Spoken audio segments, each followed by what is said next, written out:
Coming up today on HD Nation, it's our surround sound episode. Everything you can want to know, from speaker placement to AV receivers, and an interview with a professional Hollywood sound mixer. Plus the Blu-ray releases for the week of October 5th, 2009. This is HD Nation.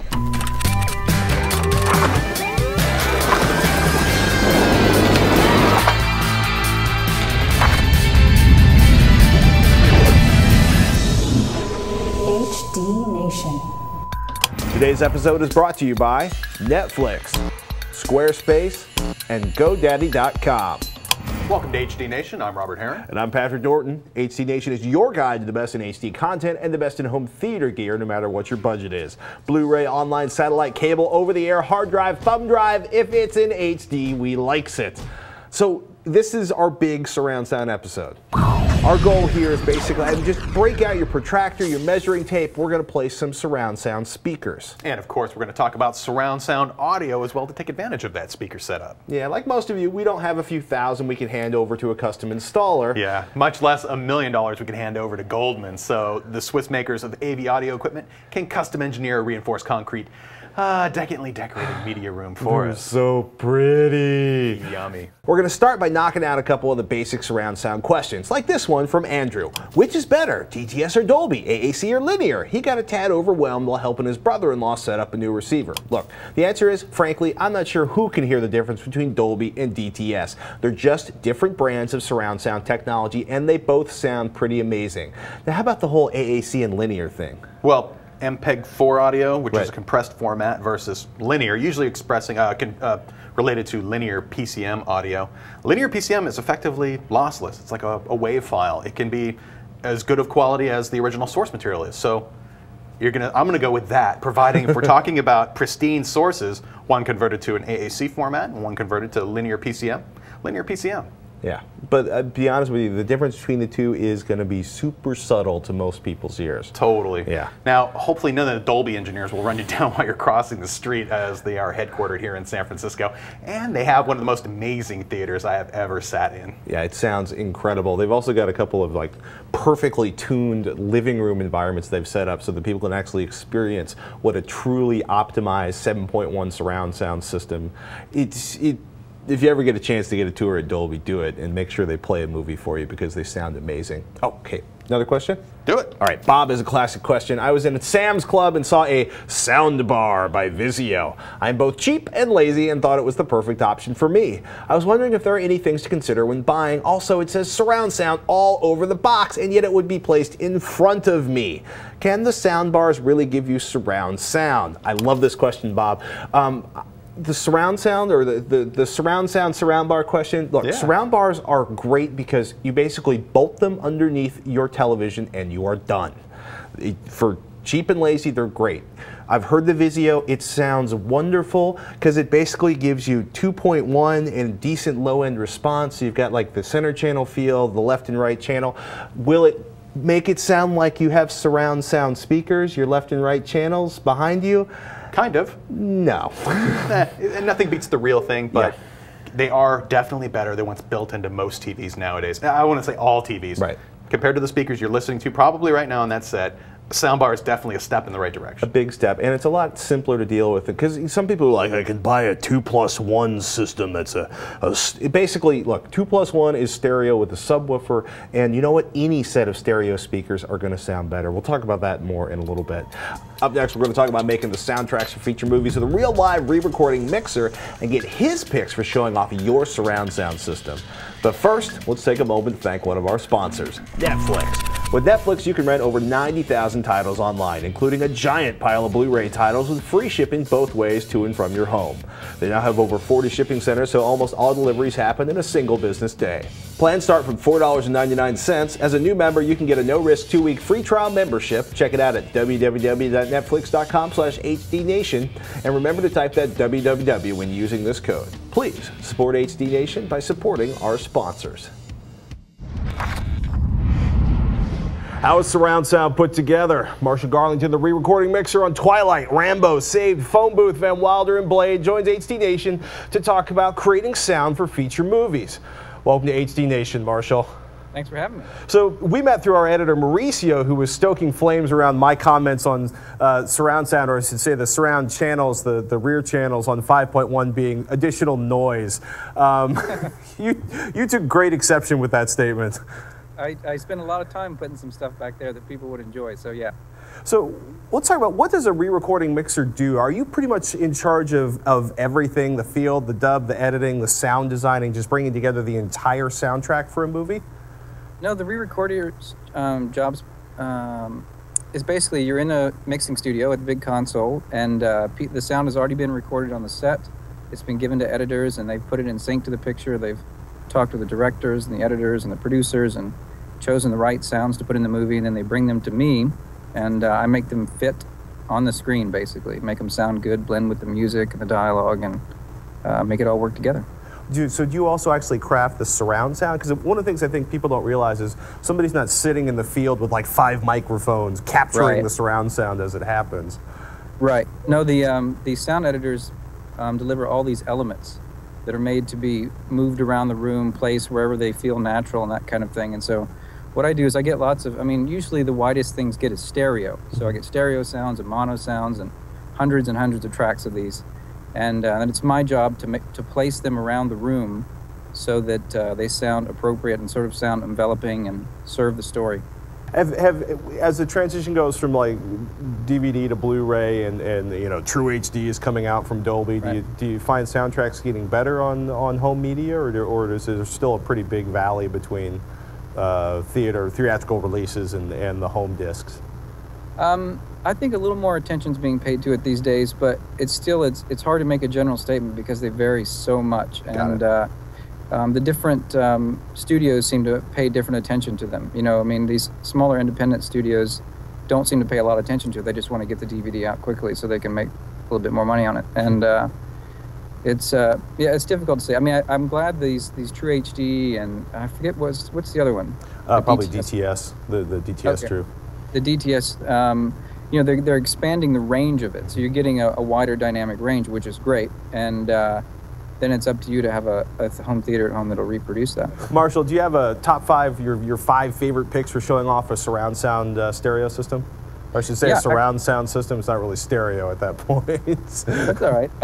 My favorite recent movie is Kung Fu Panda, believe it or not. Oh, I totally believe it. The opening fight scenes are incredible. It is, and not only is the surround unbelievable, but and the mixers that mix this consistently do this well. The low end in that movie, and if your room's set up right and you can sort of judge these things, the low end in that movie is so tight. There's no sort of splatting, and there's a lot of low end in the movie, and everything is so controlled and tight that it's just a joy to listen to, really. Cool. Kung Fu Panda, what's up next? Kung Fu Panda, a movie that came out a long time ago that nobody saw.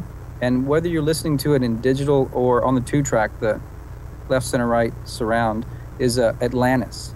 Really? Fantastic sounding movie. You just wouldn't, you wouldn't believe it. And it's kind of a kid's movie, but I don't know. It just sounds the first time I heard it, I was just listening to the 2-track, which is the Matrix 2-track, and I was like, who mixed this movie? And it was Gary Rydstrom who's mixed. If you look his credits up, he's mixed, Jurassic Park. All these movies. Another one is the whole movie, but the first 10 minutes of Master and Commander. Oh, unbelievable. Absolutely. Unbelievable. If you want to hear what it feels like to be inside of a ship, the first 10 minutes of that movie. At the worst possible time to be inside of a ship. You could hear the cannons firing from really far away, and I was like, you could just. Anyway. I'm with you on that one. Blade, I hear the opening of that's really good. I'm a fan of that whole scene where it's like from the street to the nightclub and then into that crazy series of fight stream. A guy named Marshall something did that, right? I don't know. It's unbelievable. That's an example of a director who knew exactly what he wanted every frame of the movie.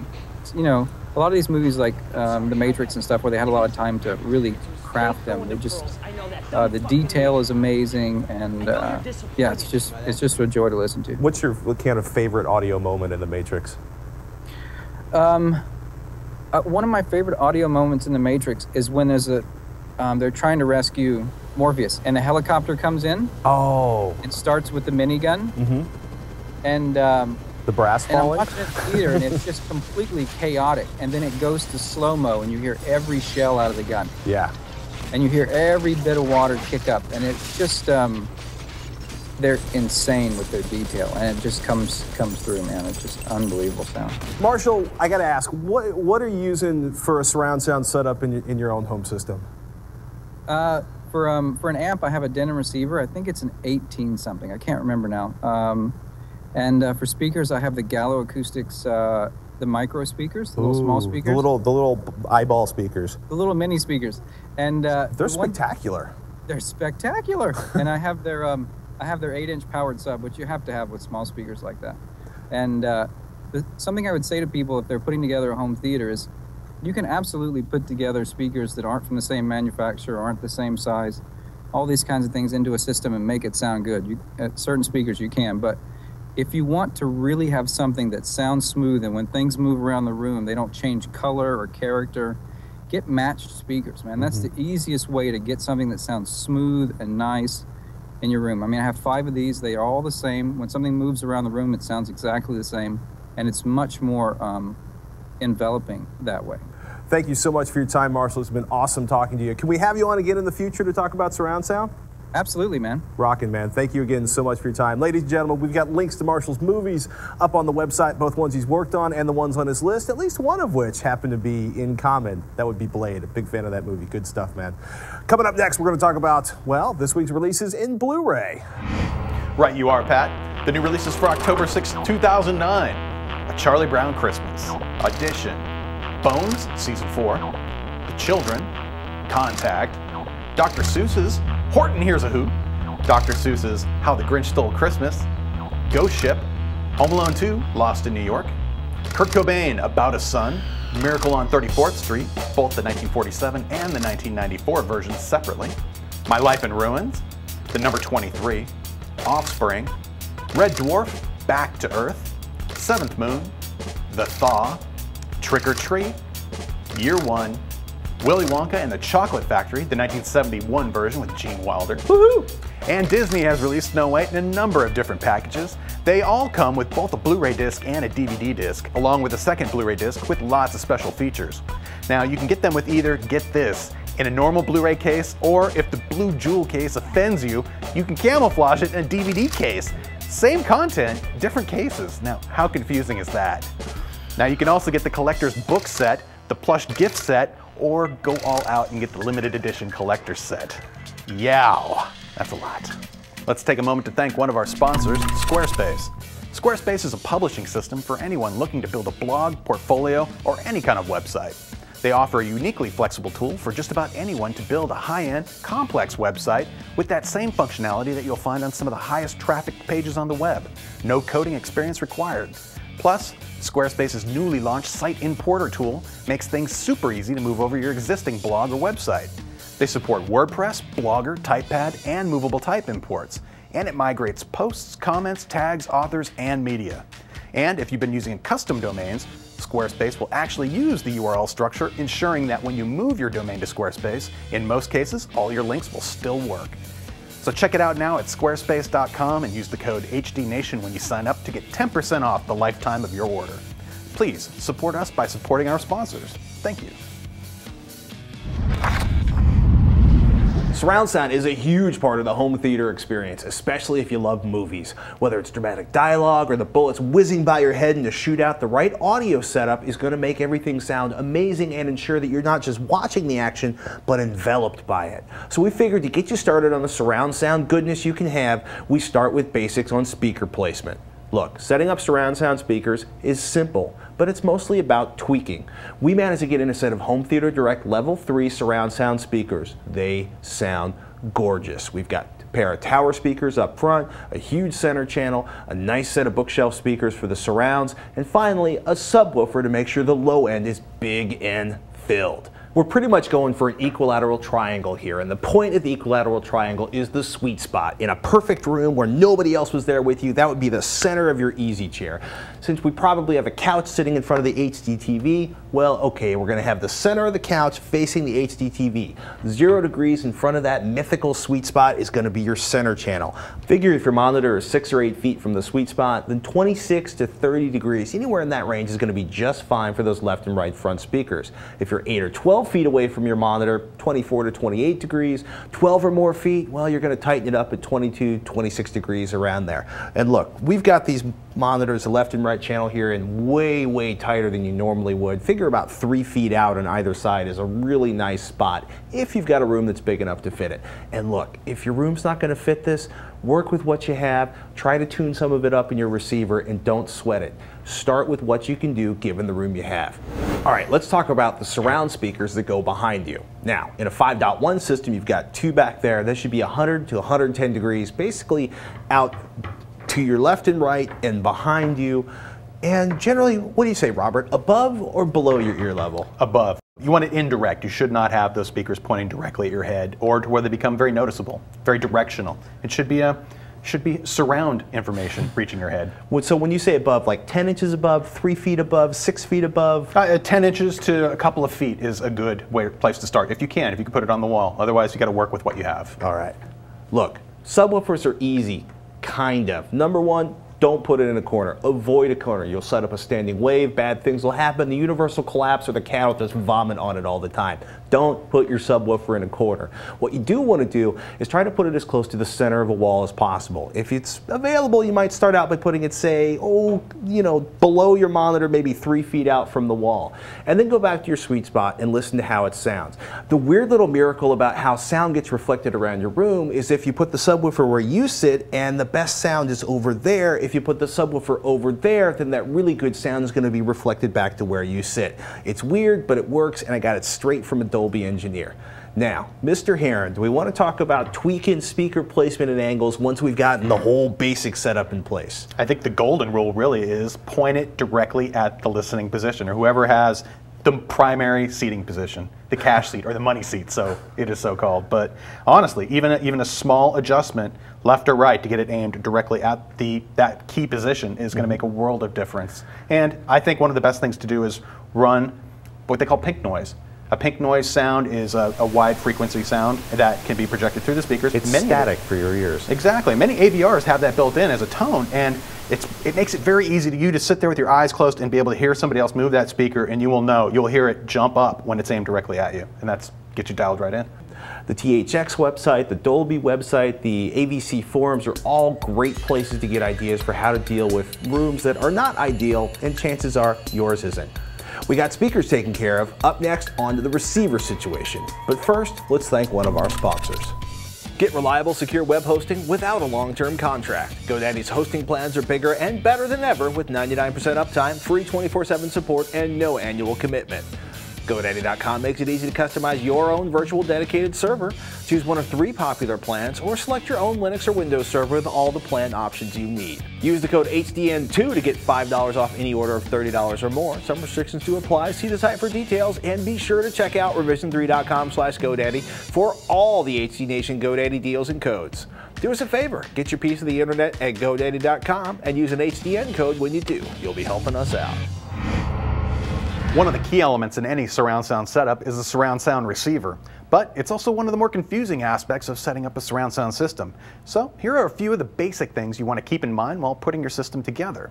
Now, joining me is Roger Cheng, show producer, and I think we should start right off by talking about codecs, or the different compressed audio formats that are available out there. Yeah, it's literally an alphabet soup, but the important ones you want to remember for a home theater setup are DTS, Dolby Digital, Dolby True HD, DTS HD Master Audio, and with something that's called linear PCM or multi-channel PCM.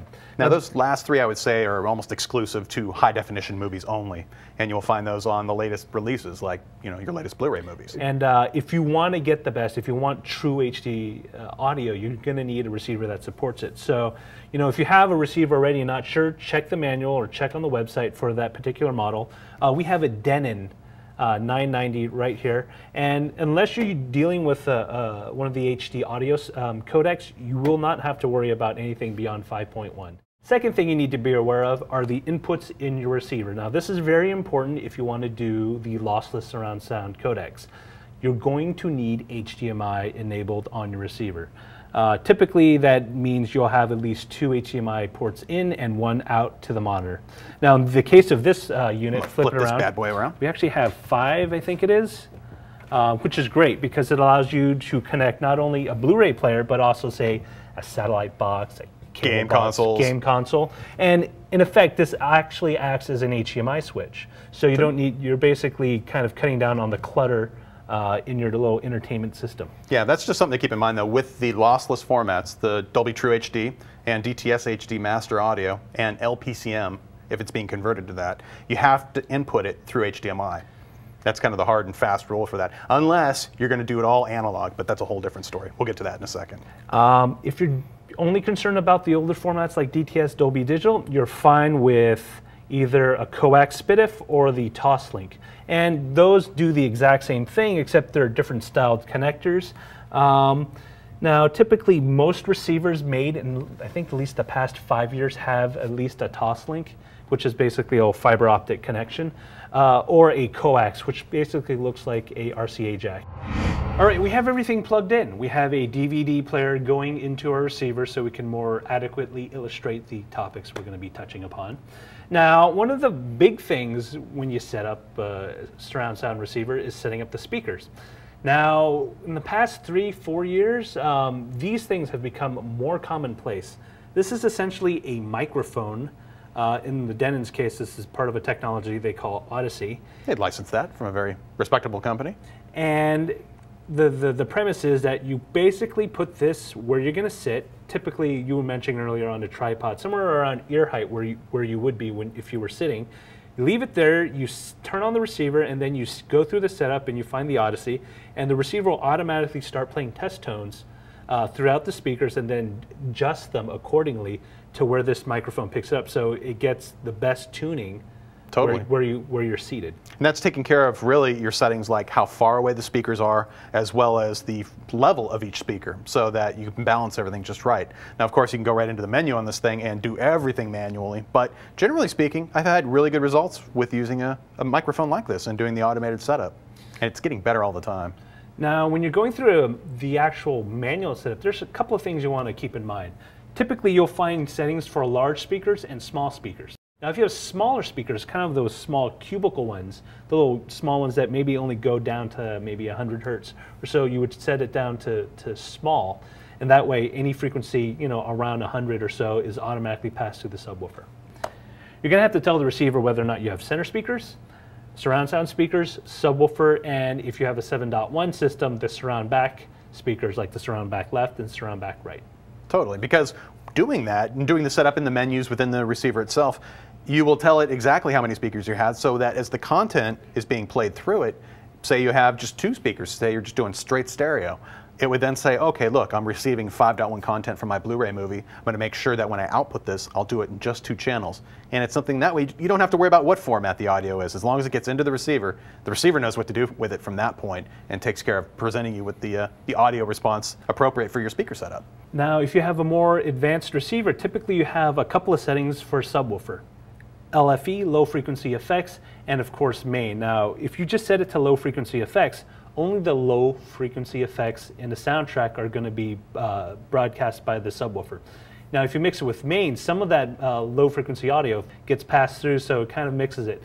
If you have a kind of a balanced system, I typically set it that way so it comes off a little smoother. But some people might have a different setup that might require them only to have a low frequency effect if you just want the kind of rumble. And so just the rumble noises or a little bit of everything, including the rumble noises. If you're doing the manual setup, you're going to have to adjust distance of where the speakers are located relative to the listener, either directly to you, how far apart they are in the front, how far apart they are in the back, how far apart the front and the back are spaced from each other. Test tones are being generated by the AV receiver itself. You can pick up an inexpensive sound pressure level meter and use that as well to do the balancing for the sound and a simple tape measure to measure distance. But like Roger mentioned, just using a setup tool like an automated microphone system on a tripod, that's really the easiest way to go. And nowadays the results are pretty darn good compared to doing it fully manually. All right, now we have everything connected, running. Let's actually look at the receiver with the movie playing. We have a Blu-ray disc, Iron Man, playing, and we set it to an lossless HD audio surround sound codec. And if you check it out in the front on the panel of what the receiver says, it should say Dolby True HD. Now, if this was DTS HD Master Audio, it would say DTS Master. If it was LPCM, it would say multi-channel audio. So, you know what mode you're in typically because most receivers will display it. Now, if you're doing Dolby Digital, it'll say Dolby Digital or AC3. DTS will show DTS. And if you're doing stereo or some sort of matrixed audio, it'll either say Dolby or stereo. And of course, you need to go into the player as well and specify for those lossless formats, you generally want a bit stream output to the receiver. You don't want this doing any decoding. You really want it all being done by the receiver itself. And certainly, please do not use any of those specialized audio modes like concert hall or bathroom mode or something like that. Turn that stuff off and stick to just straight Dolby, DTS, and those type of formats. All right, now I understand you need to do a recession selection, so I'm going to duck out of here, and hopefully Patrick will find his way back. Thank you for joining us, Roger. In these tough economic times, we all want to save a buck or two. You know what that means. It's time for our recession selection. This week's selection, no-name big box store speaker cable. That's right. If you're wiring your home theater surround sound system, you're going to need speaker cables, and lots of it. But what will give you the better surround sound experience? The big name and premium price cables from the local electronics chain, or cheap cable from the big box building supply place down the street? Surprise, either one will give you similar if not exact same sound quality from most home theater setups. But one will charge you 110% premium over the other one. Which one? Well, it isn't the cheapo speaker cables you can get at the Home Depot or Lowe's. Blind A/B testing, you're going to find no proof that 60 cents a foot sounds any better than $100 a foot. So why spend $100 a foot and get ripped off? Dude, skip getting ripped off. Pick up a spool of speaker cable or lamp cord from your local big box, Home Depot, or Lowe's. Save yourself a ton of money when you're wiring up your surround sound. Revision 3 is launching a new show October 7th called Web Zeros. It's the first sitcom from Revision 3 following 3 guys trying to make it in the web world and become, quote, web famous, unquote, or die trying. Check it out at revision3.com/webzeros. We hope you guys enjoyed this episode of HD Nation. As always, we want to know what you think. So send your comments, questions, or suggestions to hdnation@revision3.com. Or hang out with the other viewers in the HD Nation forums at revision3.com/forum. And head over to revision3.com/HDNation for show notes and links to everything we talked about on today's episode. And you'll also find all the links to subscribe to the show. So if you're not getting the latest episode of HD Nation delivered to your podcatcher, what are you waiting for? That's right, subscribe and watch. And until next time, thanks for watching. I'm Robert Heron. And I'm Patrick Norton. We'll see you next week.